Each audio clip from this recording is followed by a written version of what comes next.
The gong is a great tool for yoga, I think. That was my passion now, is to let people know that this gong is like, we play music in class sometimes, or we chant mantras, but this is the source of all mantras and all music.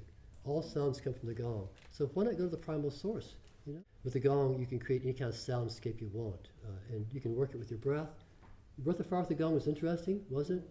Did you hear your breath disappear and then it came back? Yeah. And chanting with the gong, because when you guys were chanting, sometimes the gong was chanting back. You could hear it in these molecules. You hear them like chanting back at you, and it's really a pretty powerful thing to do. There is a separation of the astral body from the physical body during the gong playing. It opens up the crown chakra very deeply. At the time, the gong was one of the purposes of the gong in the old days was at the time of the passing of the kings or the queens or the great people, they would play the gong to allow the soul to leave the crown of the head, to the subtle body to leave the body, and to open up the crown energy for psychic abilities and experiences. So a lot of times they would play the gong to awaken the intuition or to open the crown. And that association you had of levitation or leaving the body, it's just simply the energy beginning to move from the body to these other realms. So it really does work a lot on the crown chakra and the sixth chakra. And as you notice, it probably opens all the chakras, doesn't it, when you play it?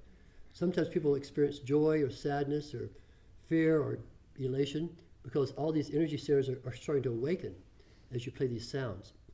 And the beautiful thing about the gong is it starts to resonate at where you need to receive it.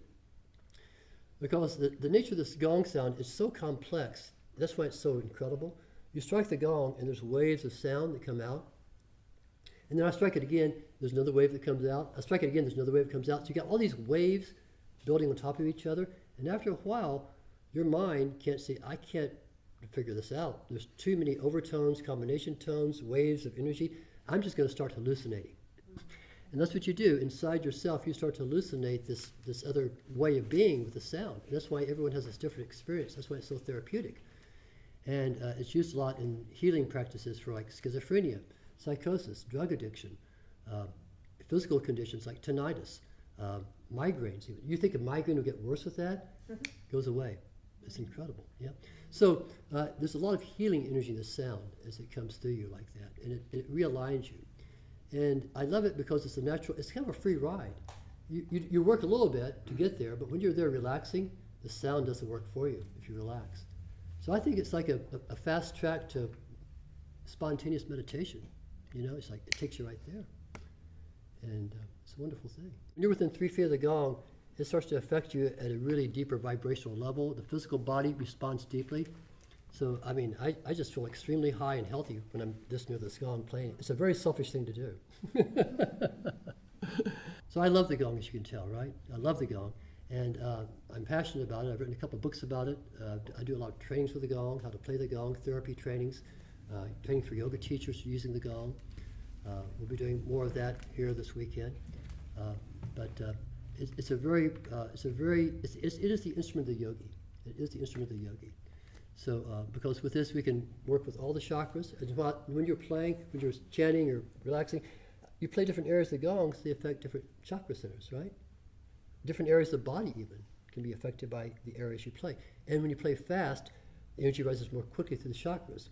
When I wanted you to kind of come back into your body, when you were going in the ceiling, you play down low like this, and you start to play slower and ground down. So what the gong does, it amplifies and directs the energy of the class and of the teacher. So it's a good way to actually connect prana together in the classroom and from the teacher to the students. And it's actually very good for nerve regeneration. They use a lot when the nervous system has been damaged by drugs, or when the nervous system may have been damaged by injury. The story I like to tell, and I wish I knew who this person was in England, because I've heard the story, I've read about it, I don't know the veterinarian's name, but there's a veterinarian in England that takes the gong around to horses that he works on who have sprained their legs. He plays the gong for that, and the healing accelerates. He has noticed healing increases more quickly in recovery. So it has a lot of physical properties too, not just the energetic properties. Especially if you're sound sensitive, like if you had trauma associated with loud noises. Again, since I'm in London, my story is I actually had a woman in my class who went through the bombings in London in the 40s.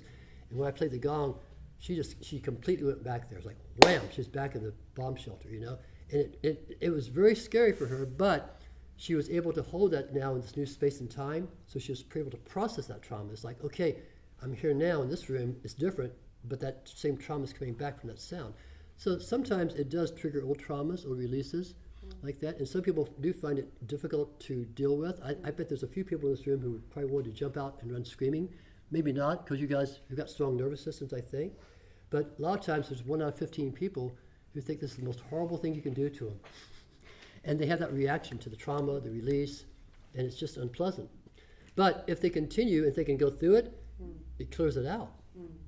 But you have to be brave sometimes to actually encounter it at that level for some people like that. It's called a symphonic gong. A symphonic gong means, well, they used to play them in symphony orchestras, but they also, symphonic gongs have a very wide range of sound, as opposed to an individually tuned gong, which they do have tuned gongs that are tuned to one specific frequency to have an effect. So these are the best, I think these are the best gongs ever for yoga and meditation. And this size is one of the very best sizes, 32 inch. They come in all sizes, as small as 20, I think they have a 22 inch or 20 inch gong, very small, to as big as 72 or 80 inches. I stood in front of an 80 inch gong one time, they were playing it. I was like about this far from the gong. I was wearing these kind of clothes. My shirt was blowing. There was no wind, but my shirt was moving. It was that much sound wave coming out. And they used to make the gongs in Java and the Indonesia area, and they would cast them into the ground. But these gongs are made from a big flat sheet of metal that they bend and roll, and you see all these little, you can see these little indentions? These are all hand hammered. They heat and hammer these 8 times around and around and turn the metal and make this amazing sound out of just a sheet of metal, of copper, brass, tin, zinc, other metals like that. And they do a polished job on it, and they tune them. You can tune these gongs to different frequencies. They have different gongs for different frequencies you can play, different healing work. But yes, they're made by human beings. So these gongs are very incredible in terms of just, they are sacred, they're magic. I think they're just I definitely feel there's a spirit in every gong I play. I know there's something, they're all very individual, they're individually made, and so everyone has a little slightly different sound, and it's just, I think it's the closest thing you can get to a portal to another place.